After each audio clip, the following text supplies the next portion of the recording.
There is, however, one definitively worst song of all time. Do you know what that song is? Let me guess. God Bless America? That's it. Ah, yes!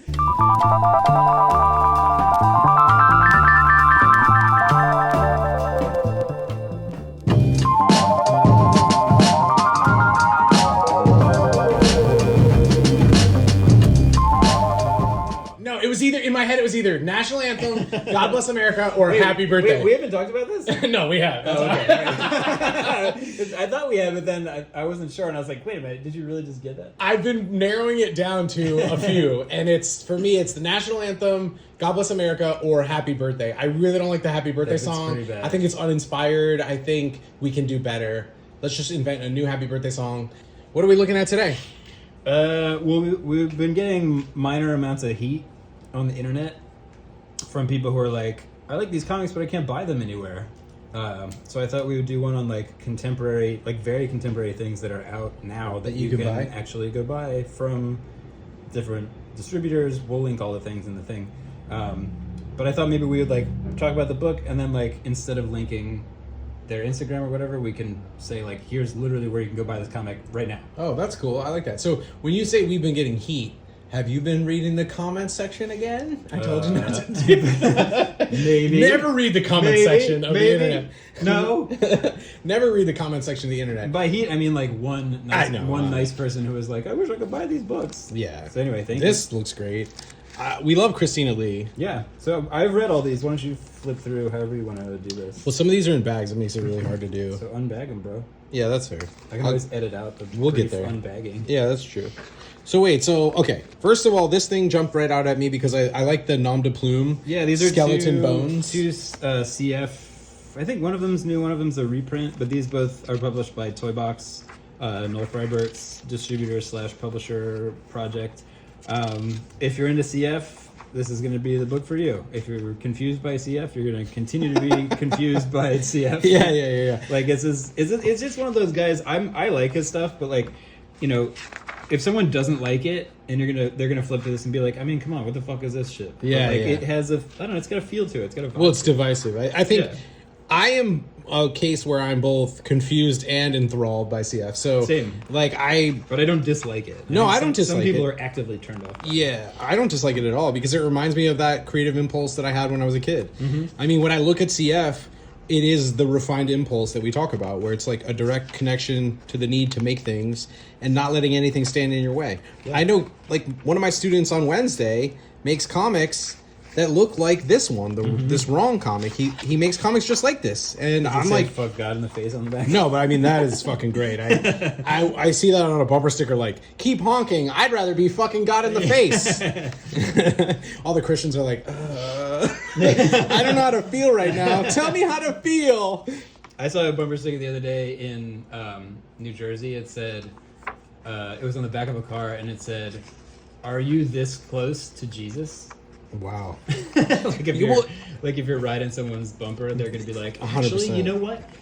You're right. You're right. You're right, bumper sticker. I was going too close to you, and I'm not close enough to Jesus. I think we've talked about this before. I think people who are religious can say whatever they want, and as soon as you say something equally as transgressive the other way, people get all upset about it. Yeah, you like get locked up and beat by the police. Yeah. So this I think Noel sent me by accident, or maybe I ordered this by accident. I don't totally know what this is.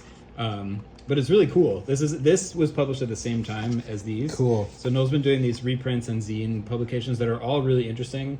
This one's super weird. There's a really weird like depth of field focus blurring. Right, they're thing blurring things to give that depth of field, yeah. That in like a Marvel comic I think looks awful, but in this I think looks really cool. Yeah, it does look cool. Because it feels like an acid trip. Yeah, but like you see it in like bad coloring. Like they would blur, totally. They would blur Superman going super fast or something like that. Sucks. Whereas this is used more expressively or something. Well, it's just better because the line work and the trial, you know, the quality of the cartooning is such where this adds to it instead of being a detractor. Yep. So this is Junwoo Park and Youngkyum Kim. Oh, there you go. Yeah. And this is a first printing of 100 copies. Yeah, I like this too. Bananas. Yeah, this is cool because it's really surreal and trippy. So and the details. It reminds me of they just released a new photo of like the closest they've ever gotten to a cell. Who's they? Science. The government? The scientific community. It's cool. It's a cult. Illuminati. I don't know. I don't know who did it. But I posted it to my Instagram recently. I'll try to dig it up and post it again. But it looks like this. It looks like a super zoomed in picture of a cell. Looks like a Jack Kirby city or like this this style of drawing. Yeah. Oh, I think this might actually be upside down. I think it's like a reverse. Oh, look, a CD. You love those. Oh, hell yeah. Oh, yeah. So it's a half and half. Yeah, yeah. It goes half the book this way and half the book that way. You've changed it for you. Okay. Wildly different styles. I mean, it's cool to use an overused word to juxtapose the two styles. Yeah, I like that it's kind of... I like the flipping book. It's sort of annoying sometimes, but it's egalitarian. So, like, it's... Right. No one's first. Right. You know, it just depends on kind of how you pick it up. Yeah, I mean, it's kind of annoying to flip it, but it's not that hard to do, really. It's like if you have orientation that goes another way, people are like, oh my god, I'm never going to turn the book. It's like, really? What are you talking about? That's so much. It's so difficult. It's a bridge too far. Yeah, so Noel's doing great stuff. I like this. It's like, feels very video gamey. Yeah. And Noel has all kinds of, like, manga on his shop, too. Manga. Like, a lot of fucked up stuff that's, you know, not showable here. Oh, this is cool. We don't want to talk about this too much. We took my parents to go see Buena Vista Social Club on Broadway, which I was expecting to be really lame, but was actually really, really cool and fun and exciting. And the playbill has a zine inside of it. Whoa, finally. Which tells you a little bit about, like, the history of the songs and where they were, how they were composed and when it was going on at the time. I just thought this was so cool. I was like, I was not expecting something so lovely. I mean, the cover's kind of whack, but like, the back isn't though. No, totally. But well, yeah, it's about time. It's a zine, right? You know, when you get those playbills, they're always so disappointing because they have like advertisements for bartending school in them, and you're like, what the fuck, you know? Well, there is also a playbill, but this is like tucked inside. Yeah, I'm saying they should do this every time. Like, have an illustrated zine to accompany your playbill. That's not made by AI, like a fucking transit.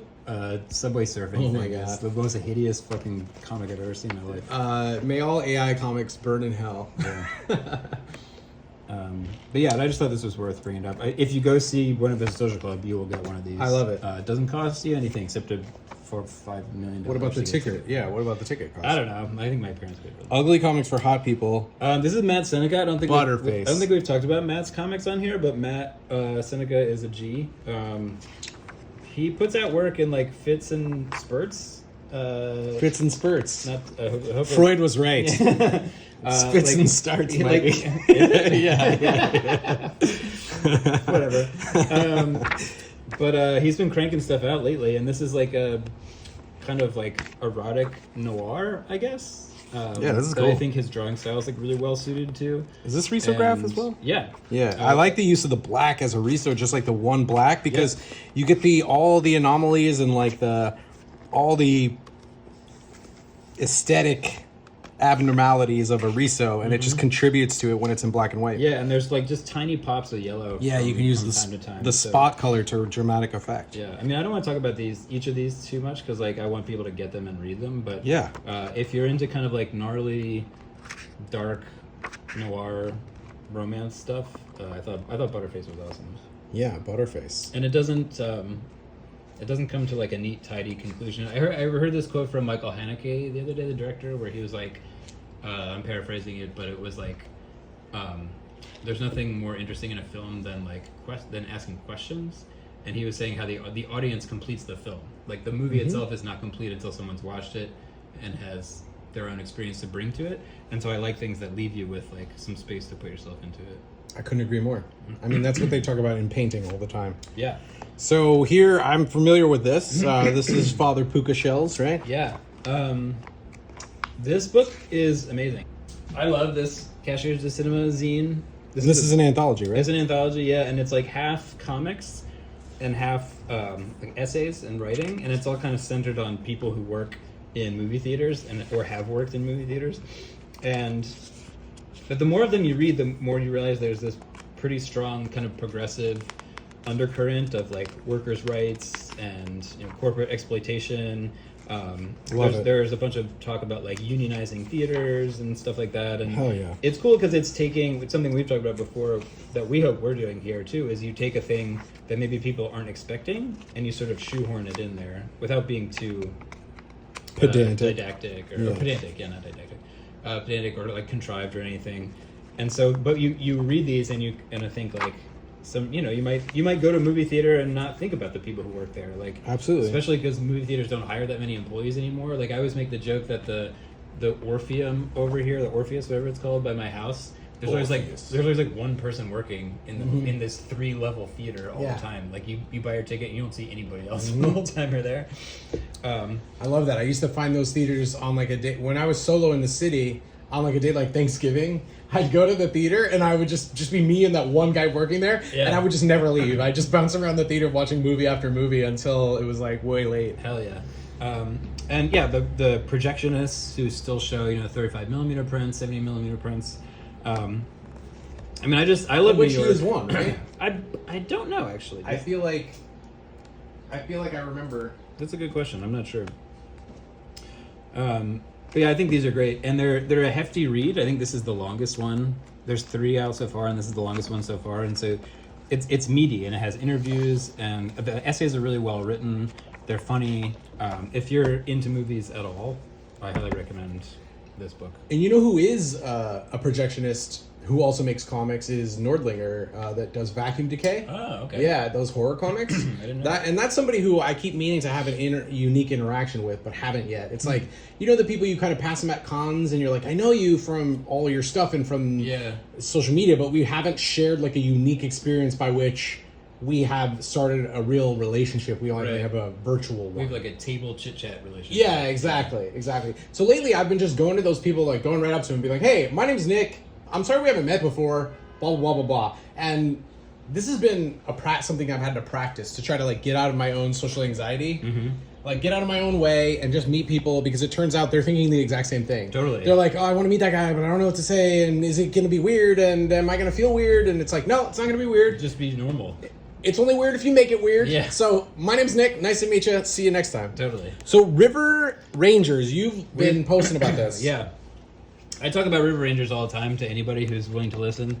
I want to read them. This is the most recent one. It's number 8. Hey, Parker. Parker loves it. Big River Rangers fan. Every time one of these comes out, I order it. They're in the UK, so it's like shipping's not too bad, and it gets here quick. I'm like astonished. Amazing. Let's look at it. Yeah, it's great.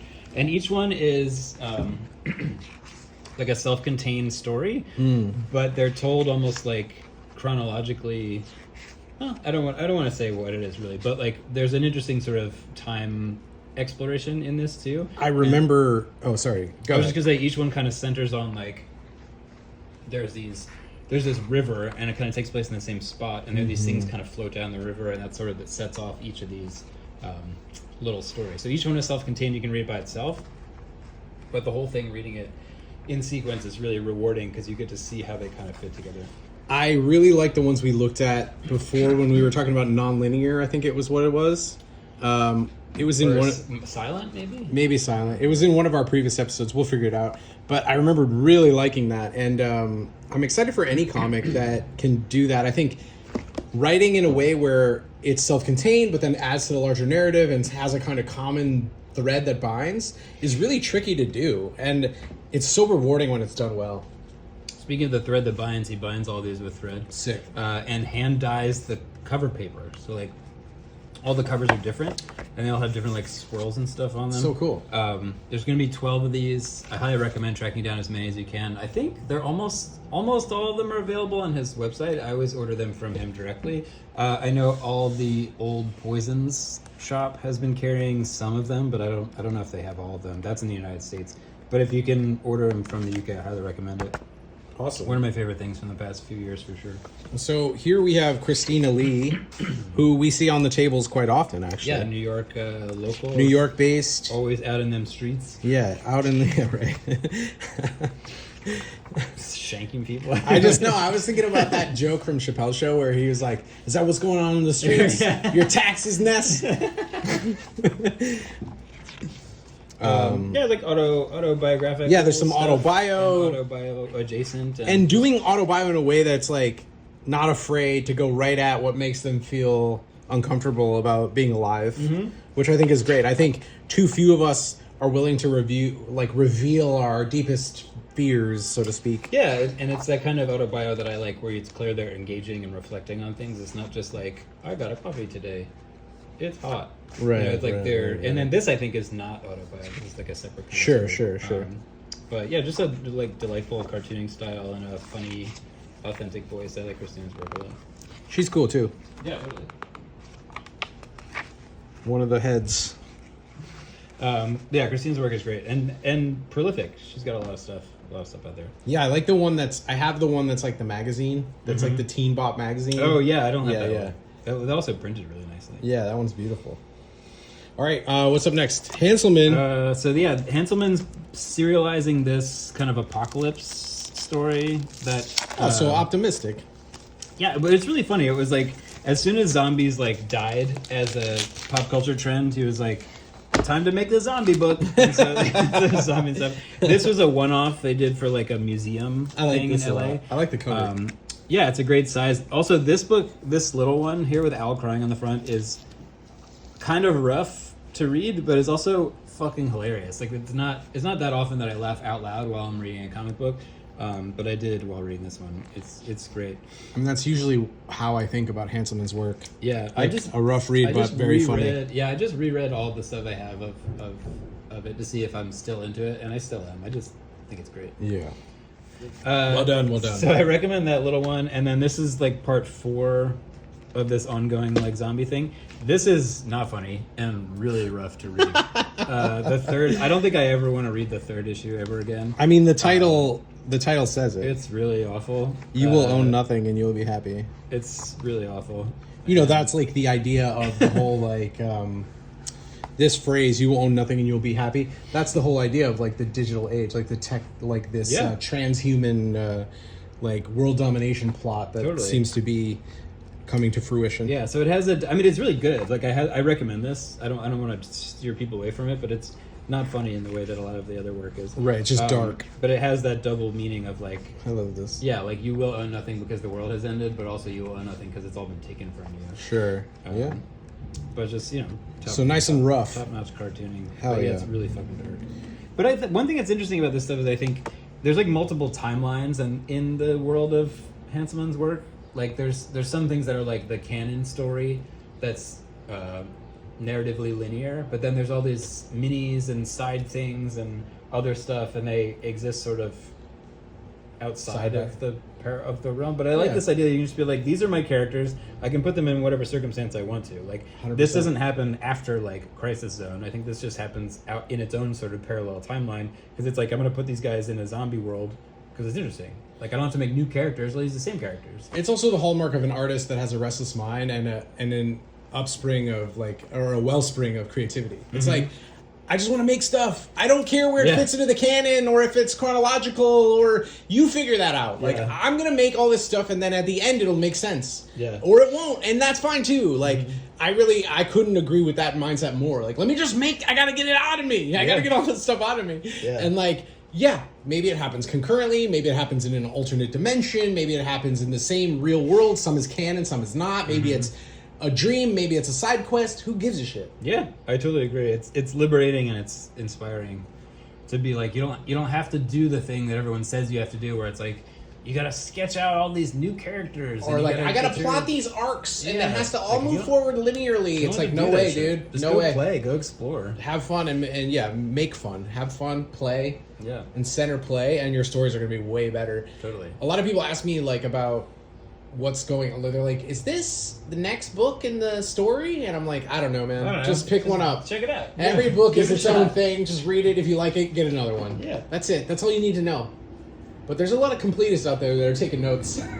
I mean, that's fine too. Like if that's what you're interested We in. need accountants, you know? Someone's got to do the accounting. I mean, if you're the kind of person who wants to read the whole Chris Claremont run of X-Men in sequence, then go for it. I mean, yeah, exactly right.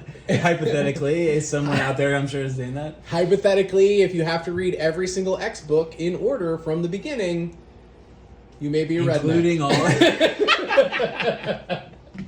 Wait, so what is this? This is Collier, and this is Ballpark. Jimmy Collier. It's James, right? I didn't want I to... think so, yeah. Oh, we have a handwritten note. Dear Mike and Nick, it was nice to meet you both last year. Sadly, I couldn't make it down to the States in 2024, PCX. but maybe I'll catch you around at a show in the upcoming year. Hope you enjoyed the comic. All the best, James Collier. Now, James, I apologize. You sent me this in November of 2024, and it is now July of 2025. We mentioned it before on the channel. I was going to say, so to be fair, we talked about it before, but we're going to talk about it at length now because it's something that you can buy right now. I think it's still for sale. Yeah, well, I know James has work for sale. I assume this is also for sale. I think Wig Shop put this out. Yeah, Wig Shop. Wig Shop is a great resource for buying different kinds of things. And I love this cartooning so much. Oh yeah, it's great. The use of color is great. It's very skillful. And he's the really into shapes. shapes. Yep, Like, totally. I love the. I don't know. It's like minimalist in a way. It's totally works. It's not missing anything. I was looking at one but of it's his not. books earlier. It never feels try hard, but it always feels well put together. This kind of thing where it's like there's something growing out of this, but it makes more sense as one shape. It's not too cluttered. Right. Same here. Yeah, so it's like instead of drawing every tiny little shape, you kind of connect some of them together because it doesn't make the panel so busy. And it makes like heaps. Yeah. And that, I mean, you can see this with these like cylinder shapes as well. Like if these are cans or like whatever, it's like it makes a heap and you read it as separate things, but it doesn't look terrible like when you draw every brick. You know? I mean, it doesn't necessarily look terrible, but it's an interesting approach to join this stuff because it makes the characters stand out. Right. Especially if you're going to do it one color. Yeah, it flattens up. It flattens that as one shape. I just really like that. It's skillful. It reads really clearly. It's really nice. So it has that feel of like a Sunday newspaper strip, and then it has like a kind of strange kind of like puffy quality to all of it, but it uses just the right amount of, in my estimation, of like black and gray, like just a little touch of hatching and just a little touch of black in each panel and done really well. Yeah.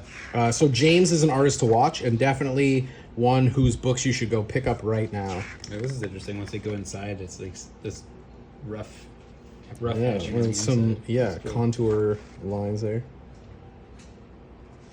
Very cool.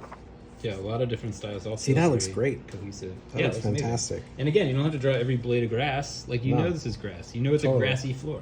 And you get a nice, more darkness here. Lines are closer together, then they taper off a bit in the middle, and then they get dark again before the canopy. Yeah, great depth. So it just like makes sense. And they're taller on the trees that are like a little bit of black, a little more black, full black. That's great. It just like looks effortless. Yeah, that's kind of what I respond to. I think is that you can tell all these choices are like invisible, and they add up to feel something. them. Yeah, they add up to something really magical. Yeah.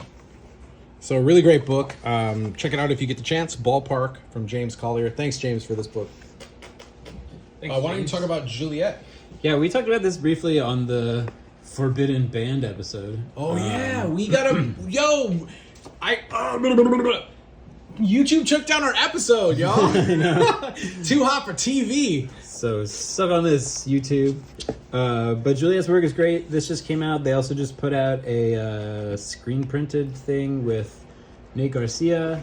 Juliet's super prolific, and just all great cartooning, great drawing. I mean, I feel like we just talked about this. So, That's true. We did just talk about Juliet. You can find our X-rated episode 53. Was it? Yeah, well, it's up on Archive. We're gonna put up a placeholder thing so you can find it more easily. Yeah. But we did a whole episode on erotic comics that was taken down by the Prude Patrol. And we refuse to censor ourselves for the sake of YouTube. Fuck YouTube and their bullshit censors. Is this a real name? Molly Wood? That's Molly, Colleen, O'Connell. Yeah, I thought so. We've talked about their work before. This is the newest one, Shriekers. It was cool to meet Molly at the Frog Farm show. Yeah, Molly rules. I love the way they draw so much. And they have such a clever way of putting these things together where, with Shriekers and with Pebbles especially, it's these little kind of vignettes of things. And first of all, just awesome. That's beautiful, Awesome, beautiful drawing. Her Really cool. stuff makes me want to draw so bad. Totally. It's just beautiful drawing, beautiful cartooning. They're all really funny. But they also, these little vignettes just kind of like segue perfectly to each other. And it'll be like, there will be one little thing in this one that connects to one little thing in the next one, or later on, or there's a character here or something like that. So it feels almost like an anthology, but they exist, the stories all kind of coexist in this sort of overlapping way that I think is like kind of genius. And just delightful, really funny, really clever, well assembled. Fantastic. I like Molly's work I a love lot. Molly's work. It's really great to look at. Check it out. Oh, is this who I think it is? Yeah, these are the heavy hitters. Yes. Wow, I'm such a fan. So yeah, Walker Tate, we tabled next to a frog farm. We discovered his work at a domino reading a couple of years ago, or a year and a half I think ago. he read this one. Yeah, which we may have actually talked about in this show. One of these we did. I think we talked about it when we got back from it, like how fun it was to go to that reading. So I got this and this at that reading, and then just at Frog Farm, I got all this other shit. And I was like, this is interesting, and I like it. After reading all this stuff, I'm like, this guy's a fucking genius. Yeah, I love this shit. I think it's incredible, and there's nothing like it. Nothing like it, yeah. And Walker's such a sweetheart. Yeah, and it's funny and it's strange. I mean, look at this little spread layout. Like, I've never seen anything like this before. I will say it reminds me, or at least there's a conversation between George Wausau's 2120 a little bit. Like, not that they're they're not identical or anything, but I'm saying like there's a conversation. They're in the same room. Yeah, I just think it's so interesting how the numbers work too. It's like 15, 16, skip, while he tries to look busy. It's like there's other things. There's other things happening here, and then 25, skip to 26, skip 3 and get to 27. Like I was so engaged when reading these. A couple of these I read like 5 times in a row. Like this one is kind of like my new favorite thing that I've read in like a long time, because it pulls this amazing trick of like. It's hard to describe. Basically, it's a bunch of like beauty products, but you don't quite know where they are or who's interacting with them. And so the first time I read through, this was the one where he was like, this one's not a barn burner. And I read it through and I was like, that was so strange, but so intentional and so purposefully drawn, where it does this incredible trick where you're like, did something happen in that or did something not happen in that? And that sounds boring, but I find it like incredibly enjoyable and engaging to read, because like I read through it and then I immediately read through it again, which I never do, and then every time you look at it you're paying closer attention to what's going on, not just sequentially but also in each panel. So then I was like, okay, so now I know that this is here and this is here, and then later on I know that this thing is in that position, but maybe it's another position, and it's not like there's a mystery to solve or anything. It's just like every time you look at it you're kind of like, but why? Yeah. But not in a confusing or upsetting way. It's just it's. I feel like you could read this 1,000 times and get something out of it every time, which is astonishing for a short comic book that has no dialogue, no faces, no real characters, and no characters. Yeah. But then you're also like, it's also not like a Pixar thing where you're like, oh, obviously this one's jealous of that bottle. Like they're not anthropomorphized at all. But because we're so accustomed to those things, your brain starts trying to force those things to happen. And then when you do that, you're like, no, I'm making that happen. This bottle doesn't have anything to do with that bottle. I feel like I could talk about this forever, but I highly recommend picking this up and having your own experience with it. I also like how these look like little mazes like you draw when you're a kid. Yeah, the shadows are cool. Just completely idiosyncratic drawing style. I don't know. I'm awesome. a huge fan. That one's my favorite of the bunch, but they're all great and they're all different. Some of them have dialogue, some of them have characters, some of them do not. They're all strange. And we wonderful. traded. He gave me this one, which I really liked, because this idea of like what it means to interact with like any kind of corporate structure, and how consumerism is largely like, you know, a mirage. He's just like, I'm here about my sofa. There's just like these things where you're like, he's like lost in this like call up and wait, talk to an operator kind of thing. It's like that whole thing of like logistics and, you know, just that world that exists between the consumer and the product. Totally. And this one is, I guess, a cousin of that, where you feel kind of the pressure and the tension, and it's I mean, this like Hangman where he's like doing coded messages and stuff. Well, you're hearing bits of it through the I know, it's amazing. It's so cool. It's like the thought level of thought. You know, I think something you were alluding to with the other one with Sample is that there's like 4 different individual threads of information all weaving through the same pictures at the same time. So you have to go like, wait, okay, so the numbers mean a thing, and the skipping means a thing, and the words mean a thing, and they all mean different things. But it's still up to you. Those threads, like, it's not like there's a code to crack or whatever. Like, I don't want this to sound like work. But it's so inviting for you to pay closer attention. And it's the same thing I look for in like literature. Is I love reading things that make me feel like suddenly you see the world in like a higher fidelity or something. Like there's suddenly your brain has gone like I mean, fuck like 4K or whatever, but it feels like you're sharpening your brain image, and like you feel like you're seeing the world with greater clarity and more interest. This is the kind of thing that like makes you want to pay more attention to everything, which is really engaging for sometimes, you know, I get stuck in these modes of like, well, why make something? You know, why read something? Why do anything? And this is the kind of thing that instantly reignites my brain of like, there's always more to see. When I was talking to Walker, I noticed that they were like just kind of intently listening and listening to me in a way that I feel like most people don't, because it made me be aware of what I was saying. Does that make sense? Yeah. So I was kind of like, wow, he's really recording everything. Like nothing is escaping him. He's creating a picture. And that shows in the work. I mean, it's so observant. Anyway, it was a really fun... I love shows for that, because you never know who you're going to table next to. Yeah. And then you just get this experience that is different than everything else. Yes. You just have an experience with a person that you wouldn't otherwise have. And that's for many hours. Yeah, and that's the kind of great thing about tabling, is that it's always the in-between. It's always the in-between stuff that you can never predict. Yeah. Like when we were at SPX and we ended up having lunch with Harbin. Like, that was awesome. That would have never happened, us just walking around New York City. Totally. You know, but we got to hear stuff about his history and his family and his world in a way that we would have never heard. And that's kind of, for me, that's the thing you don't expect when you sign up for a show. Yeah, but it accelerates that like micro relationship. You know, I only ever see Dustin Harbin at shows, but I feel like closer to him because I've had real conversations with him. Totally. And that's that, you know, I always say like it's like our camp friends. Yeah. We go to camp and we see our camp friends a few times a year. Speaking of camp friends, here's Huffman, who just put out this book. Sunk-a-dink. Also just celebrated a birthday. Happy birthday, Huffman. Happy birthday. Yeah. Huffman, who just moved and I hope is doing well in their new location. Hell yeah. This book is awesome. Yeah, it looks great. Beautifully printed by Cram. Unbelievable. I mean, look, this, like, I don't know how many colors are in this, but it's Riso printed. And a lot. It's hard to do that in a way that doesn't look like soup. Yeah, right. Right. Very skillfully done. I mean, these colors are great. Really great contrast of shape and form and just exactly that, light and dark in color. Beautiful. Yeah, and really funny. And Max, I think, is pulling from so many influences, but they don't, you know, if it on the surface kind of feels like Looney Tunesy or something. Or Nickelodeon. You can see the influences, It's clearly not lifting anything. Yeah, it's not derivative. It's all smushed into the Max, like, recipe. It wears what it loves on its sleeve, but it has its own voice. It was weird, like Snoopy. Yeah, amazing. Like right when I opened it, I was like, oh, this reminds me of like a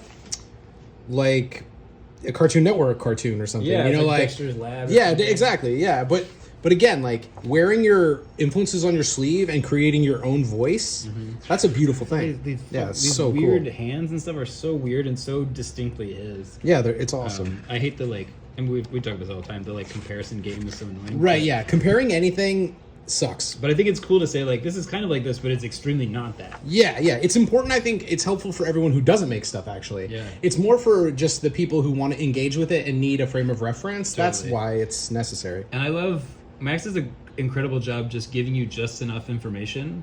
Like if this was me, I would have drawn every square on the ground. Sure. And I would have drawn every bottle in the background. But like you know this is a bar immediately, and you only need 3 black squares to know that the floor is a checkerboard. You don't have to do the whole thing. Like I have a really hard time with that. Or even stuff like this. I would draw in every one of those windows. To leave that space out helps it read more clearly. And I know it's Chicago because that's a Hancock building. Yeah.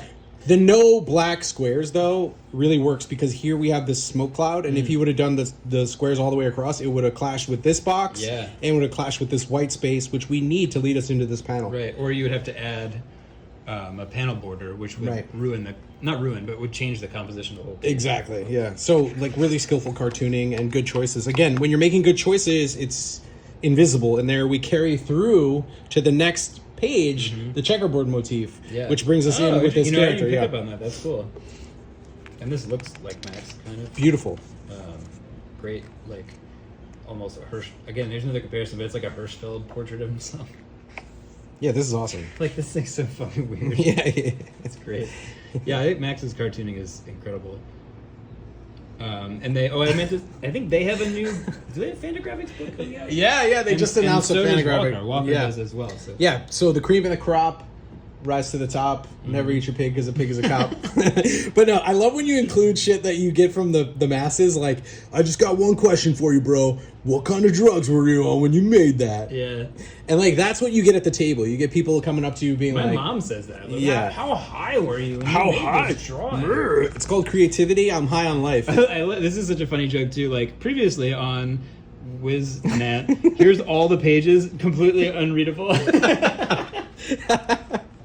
That's a great guy. Again, I don't know how they printed that with any kind of fidelity. Like it's Yeah, so tiny. so nice. Well, Andy does a good job. Yeah. And they're friends from school, the two of them. Oh, okay. I didn't know That's why, yeah. I mean, that's why you always see them pounding around. this crazy ass finger. Like I love Love this it. stuff. It's Yeah, so love it. weird and cool. So fun. And just clearly, I mean, I don't want to speak for anybody, but it looks like so fun to draw. Like it's And you so get- energetic. Yeah, and you get this like history of cartooning here, where Yeah, whether like this is like Beetle Bailey or something, you know. But like, again, taking all that, and it's not like the people who make art that looks like the inside of a high school locker, where they just like put their, I'm gonna draw a picture of Tom Petty. You know, it's like no, like they legit they're like remaking everything in their own voice. It's beautiful. Yeah, and it's also the story feels nothing like a Sunday comic strip. Like Tom Look Petty. at this fucking Oh, sorry. explosion. It's so awesome. It's so great. Yeah, that's. To like blank out the background. That Like rules. this background's like cool. I love this colors. orange they're getting too. Yeah, I think that's the pink and yellow. It's hot. Yeah. Hot, hot, hot, But hot heat. another page that could look like soup if you Good job, Maxie. and Andy. Good job, guys. Yeah. Good job, Cranby. Yes, bravo. Good job. All right. Well, that just about does it for me. I ran out of coffee energy. So, Sweet. Well, I hope you, dear viewers, go buy some of these comics with your precious shekels. yeah, we do this for you and for you. So go buy comics, support these artists, and check out our Patreon. Patreon.com/comicspeople. We'll put the thing in. Yeah. Also, if you live in a not city, talk to your local comic shop. There are ways to get distribution of a lot of this stuff to smaller places. I know. Oh, yeah. Domino's doing wholesale. Yeah, talk to Domino. And we'll put all the stuff in the description thing. Yeah, if you want these comics in your comic shop, in your quaint village or township. Or your store, maybe you. Yeah, or your store itself. Talk to Austin at Domino. There's a lot of small distribution networks popping up because Diamond closed. They went bankrupt. Good for Finally, them. fuck Diamond. They're fucking criminals. Yeah. But as these giants fall, right? Independents rise up in their wake, and I think that's a really positive thing. Cartoonists getting together, creating collectives, distributing their own work. That's a huge thing. It means higher margins for the shop, and it means a higher return for the cartoonist. Yeah. And that's important. Like, it's a niche. It's a niche audience. It's a niche audience. Niche audience. And like because it's so niche, there's only a few people who buy paper books, and like we need that money to make the next book essentially. Well, also, yeah, and we also just want people to read it. So, Absolutely. Almost all the artists that we post on here who have Instagram accounts, I'm sure, have a web shop. And maybe instead of linking to Instagram, we should just start linking to. We should just start posting their shops. Yeah, we'll do that. We'll start posting shops. Yeah. Fuck Instagram. Instagram sucks now anyway. It's so let's fucking terrible. let's find a place for artists only. I have some ideas. Yeah, artists only, baby. All right, go buy some books. We'll see you out on the tables. We have some shows coming up. We're gonna be at New York City Comic Con. Oh, that's right. We're gonna be at. If you want a commission of your favorite superhero with their wiener out, come to our table. I got you. We're gonna be at Small Press Expo in Bethesda, Maryland. Nick Forker will be solo exhibiting at Cartoon Crossroads Columbus. We will be at Philadelphia Comics Expo, PCX. We will not be at Picto Beach. I officially stepped out of that. We will not be at Picto Beach. Because it's my birthday. Because it's Mikey's birthday, and I'll be in Columbus. Nick's not going to be there, so I'm doing something else. All right, there it is. All right, but yeah, we'll see you out on the tables, and as always, Toodles. yeah, that's what's up.